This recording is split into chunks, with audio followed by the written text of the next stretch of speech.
오늘 하나님의 말씀은 요나서 3장 1절에서부터 10절까지 말씀입니다.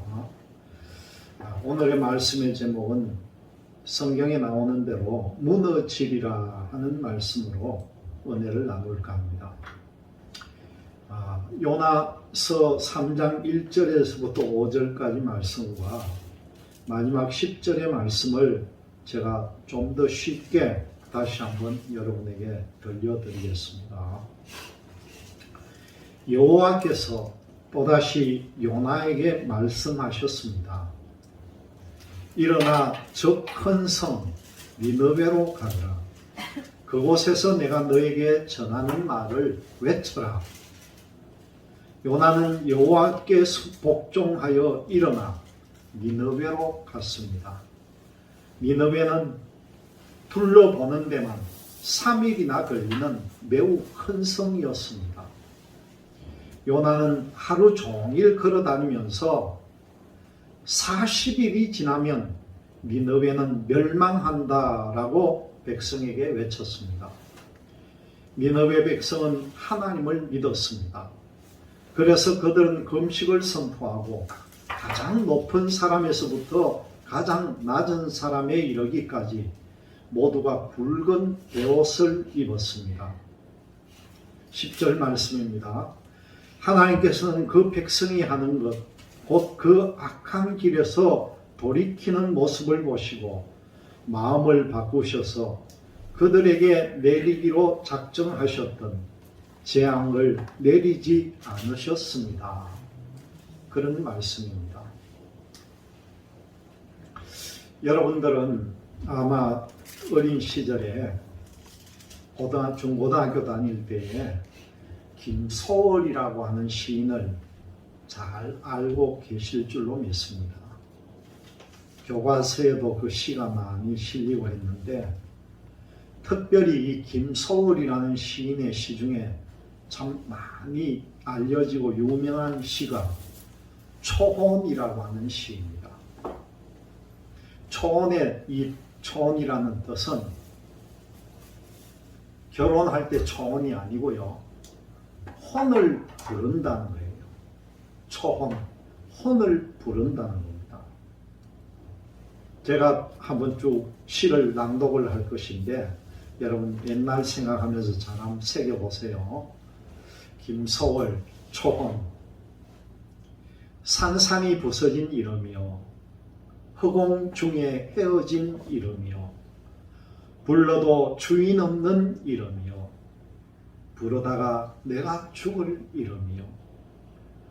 심중에 남아있는 말 한마디는 끝끝내 마저 하지 못하였구나. 사랑하던 그 사람이요. 사랑하던 그 사람이요. 이렇게 마칩니다. 김소월 시인은 죽음이라고 하는 강을 건너가는 그 한 사람의 이름을 지금 애타게 부르는 것입니다. 사랑하는 사람의 그 이름을 몸부림치면서 애달프게 불부짖는 이 시인의 모습이 이 시를 통해서 마치 눈에 그려지듯이 손에 잡히듯이 보인다는 거죠. 여러분 우리가 읽는 이 성경에는요. 하나님께서 누군가를 부르시는 그 부르심이 있습니다. 누군가를 향해서 거듭 부르시는 하나님의 부르시는 것이 성경 곳곳에서 등장을 하는데요. 이런 하나님의 부르심은 죽어가는 자를 살리시고자 하는 하나님의 부르심이고요. 또한 죽은 자를 살리시는 생명의 부르심이라는 겁니다. 그리고 죽음을 향하는 이들의 걸음을 돌이키게 할 사명을 지닌 사명자 일꾼을 부르는 부르심이기도 하다는 것이죠. 여러분들도 하나님의 부르심을 입는 하나님의 일꾼들이 되시기를 바랍니다.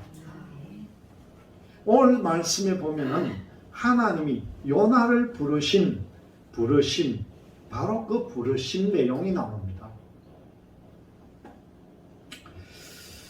하나님은 이 모세오경을 통해 보면은요, 모세를 부르던 내용도 나옵니다. 하나님이 왜 그 모세를 불렀습니까? 사명을 주기 위해서 불렀죠. 모세가 받은 사명이 뭡니까? 그 애굽에 고통당하는 이스라엘 민족을 끌고 나오라는 거예요. 엑소더스하라는 거예요. 그 사명을 주기 위해서 하나님은 모세를 불렀습니다. 모세는 하나님의 이 부르심을 외면하려고 얼마나 요리조리 뺐는지 모릅니다. 심지어 나는 말을 잘 못하는 사람입니다. 주변이 없어서 도저히 바로 왕을 상대도 못합니다. 그럴 때 하나님은 또 뭐랍니까? 니보다 말 잘하는 니 형 아론이 있지 않느냐? 아론을 데려가라. 그러면서 하나님은 모세를 불러가지고 모세로 하여금 출애굽하는 여정을 만들어 나갑니다.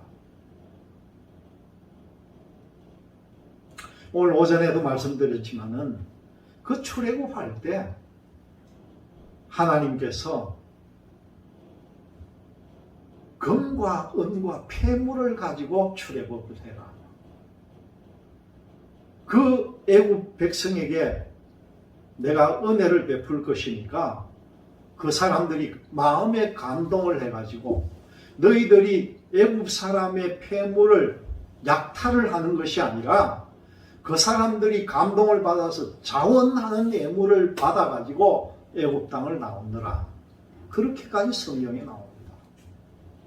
여러분, 그 은금으로 나중에 성막을 짓는 데도 사용하고 정말 그 귀중품을 가지고 요긴한 데 쓰게 되는 거죠.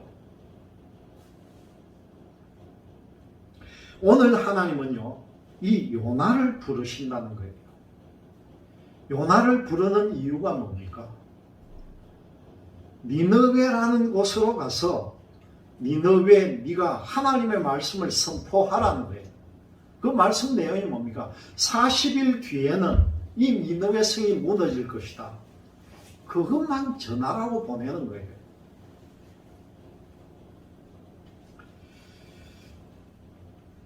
오늘 3장 1절의 말씀을 보니까 여호와의 말씀이 두 번째로 요나에게 임하니라, 그렇게 말씀합니다.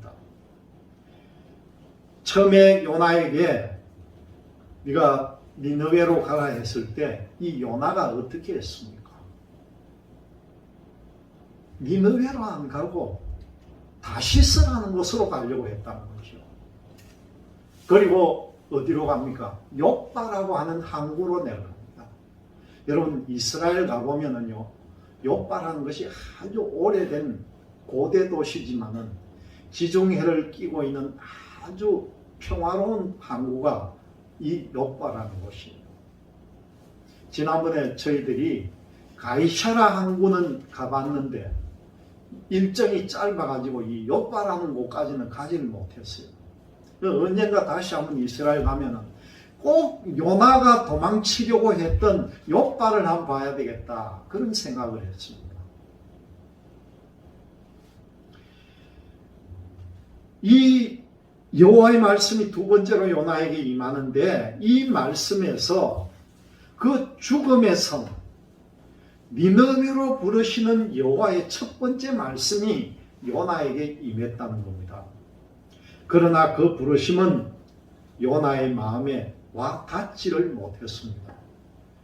요나는요, 니느웨로 가라는 하나님의 말씀에 순종하지 않았다는 거죠.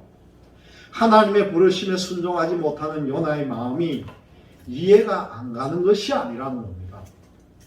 그 니느웨라고 하는 곳은요, 북쪽에 있는 이스라엘을 멸망을 시켰고요, 또 폭압적인 식민 통치로 인해서 그 악명 높은 아수르라가 하는 그 나라의 심장 한복판에 있는 땅이고요, 이 생명의 소식을 전하라는 하나님의 뜻을 요나가 쉽게 받아들일 수 없는 그런 도시가 니느웨라는 것입니다. 사실 요나의 경우처럼 우리 믿음의 여정에서 하나님의 뜻과 우리의 자신의 뜻이 서로 맞지 않을 때가 적지 않게 있다는 겁니다. 하나님의 뜻이 도무지 이해가 되지 않아서 하나님의 뜻에 어떤 때는 우리도 눈을 감아버릴 때가 있고요. 우리 자신의 뜻만을 갖다가 고집스럽게 내세울 때가 있다는 거죠. 하나님의 뜻이 아닌데도 고집스럽게 밀어붙인다는 겁니다. 또한 우리 시대는 자신을 발견하라, 그 내면의 소리에 귀를 기울이라고 하는 어떤 시대 정신으로 충만한 그런 시대를 우리는 살고 있다고 봐야 돼요. 이처럼 우리의 뜻으로 충만해져 있을 때 이때가 다시금 우리를 부르시는 하나님의 음성이 들려오는 때라는 것을 여러분들이 기억하시기를 바랍니다. 하나님의 뜻에 도무지 동의가 되지 않아서 하나님의 뜻과는 멀어져만 가는 요나에게요, 두 번째 하나님의 음성이 임합니다. 두 번째 임하신 말씀에는 하나님의 끊없는 인내심이 담겨져 있는 거예요. 두 번째 임하신 이 부르심 속에는 결코 포기하지 않으시는 하나님의 사랑과 하나님의 열정이 이 속에 담겨 있다는 겁니다. 생명을 향한 분출하는 뜨거운 열정이 이 부르심 속에서 흘러나온다는 거죠. 이 부르심 속에는 불순종한 요나와의 화해가 담겨져 있고요, 끝없는 설득이 이 속에 담겨져 있다는 겁니다. 부활하신 예수님께서 그 세 번이나 주님을 부인한 베드로를 제일 먼저 찾아가신 것과 같은 그런 내용이 이 속에 담겨 있다는 거죠. 어떤 책망이나 원망이나 경고의 한마디 말씀 없이 주님의 양을 먹이라고 다시금 베드로를 부르셨던 예수님처럼 두 번째 부르심이 이 요나에게 임했다는 것입니다. 여러분, 이 니느웨라고 하는 성이요, 그 둘레가 12km나 된다는 거예요. 12km면 우리가 흔히 하는 말로 30리 길이 넘는 도시입니다. 그 옛날에 30리가 넘는 큰 도시였다는 거죠. 그리고 그 크기는 예루살렘이나 사마리아보다도 더 컸다고 그래요.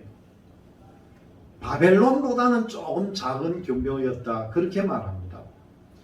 이 요나스는 니느웨의 규모가 큰 성읍이므로 사흘 동안을 걸어야만이 다 돌 수 있는 그런 성이었다는 거예요.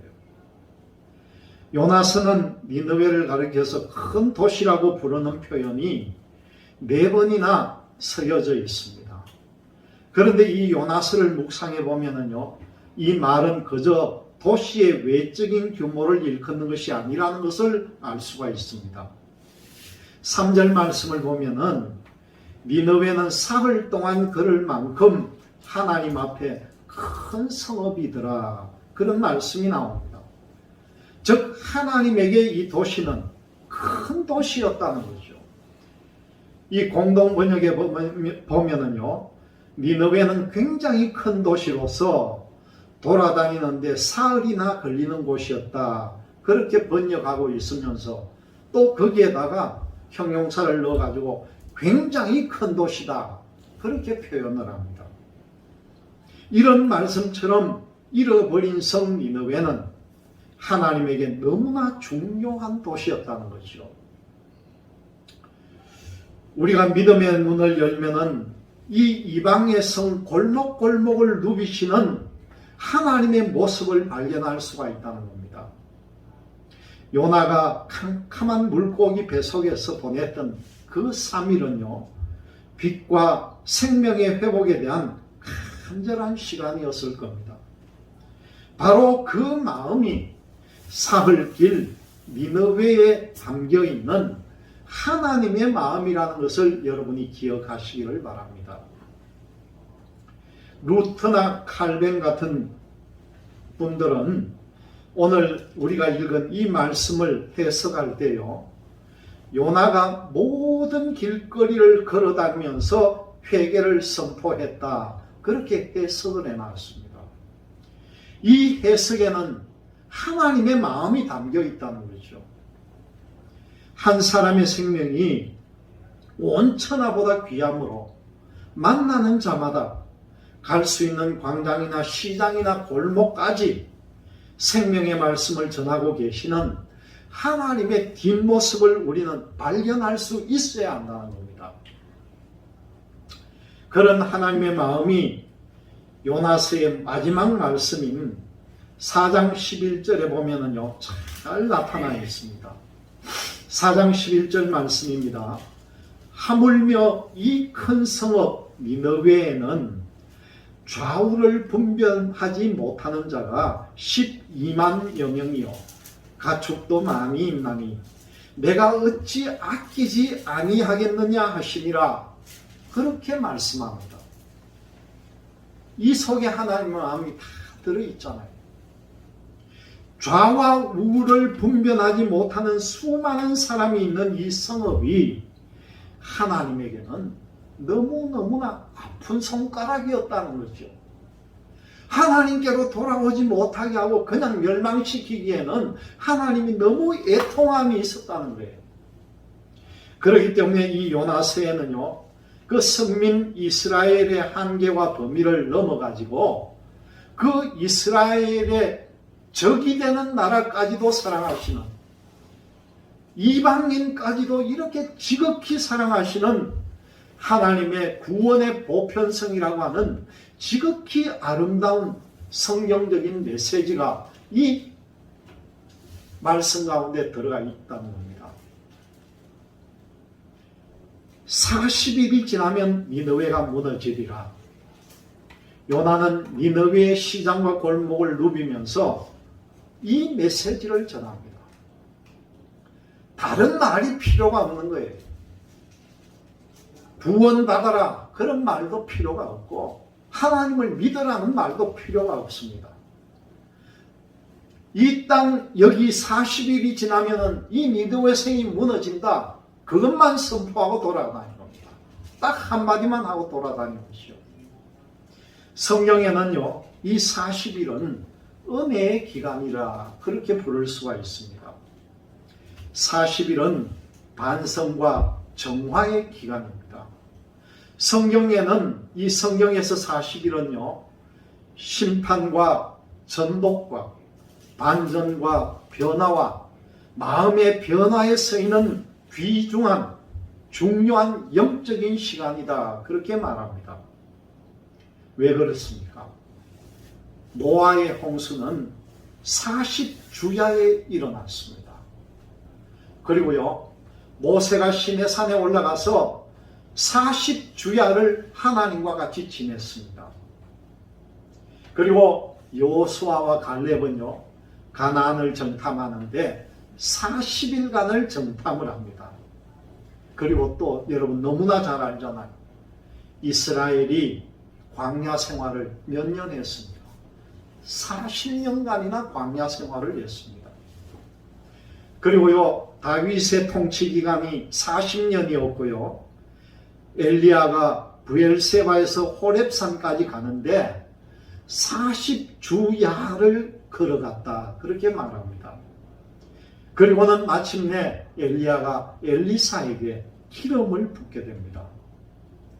그리고 여러분들이 잘 아시는 대로 예수님께서 광야에서 금식하신 날과 또 부활하시고 승천하기까지의 날수가 40일간이 걸렸다는 거예요. 그렇게 이 40일은 의미가 있는 기간입니다.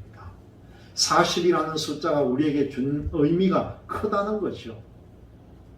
이 40일이라고 하는 것은 악한 길에서 떠날 수 있는 충분한 시간과 변화될 수 있는 시간을 말합니다.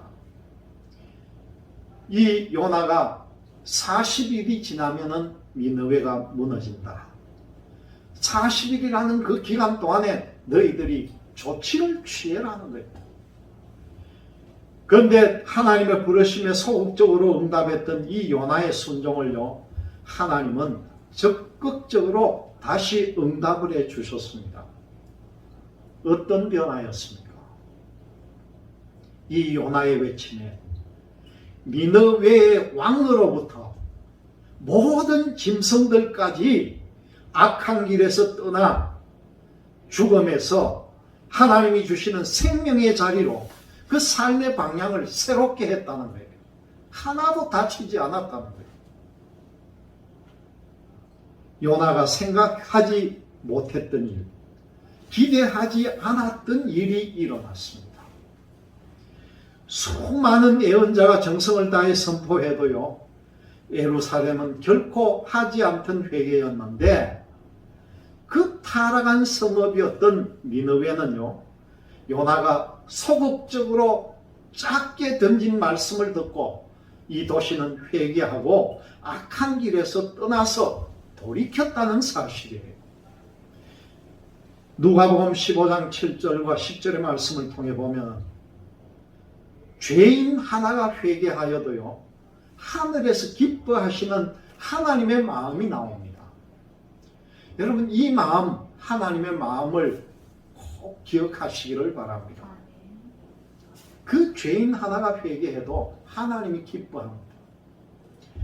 여러분, 이 코로나 시대를 지나면서 정말 우리가 복음 전파가 위축이 되고 얼마나 많은 제약들이 많았습니까? 그런데요, 지금이야말로 다시 우리를 또다시 부르는 하나님의 음성이요, 마을마다 골목마다 퍼져나가야 될 때라는 거예요.